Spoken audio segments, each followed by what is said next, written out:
бүх Монголын нутаг дэвсгэр дээр нийтдээ одоо жишээ нь Алт, Мөнгө, Зэс, Хайлуурж онш, Балчулуу гээд ингээд тоолвол нэг 80 гаруй нэр төрлийн ашигт малтмлын 9,000 гаруй орд илэрлүүд нээгдсэн байгаа юм.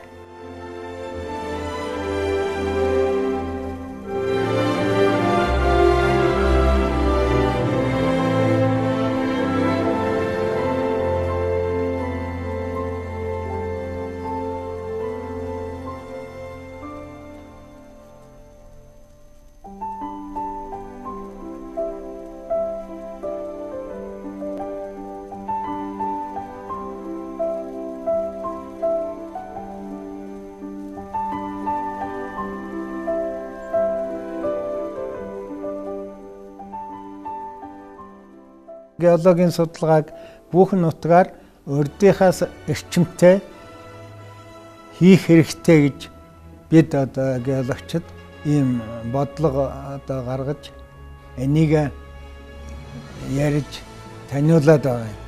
Тэр нь юу гэхээр манай нутаг бол ариун тэр хэдэн мянган илэрлүүд гэдэг чинь өрдөө нэг жоохон газар л мэдэгдсэн юмнууд байгаа шүү дээ. Нутгийн ихэнх хэсэг нь бол нарийн ариун судлагдаагүй байгаа.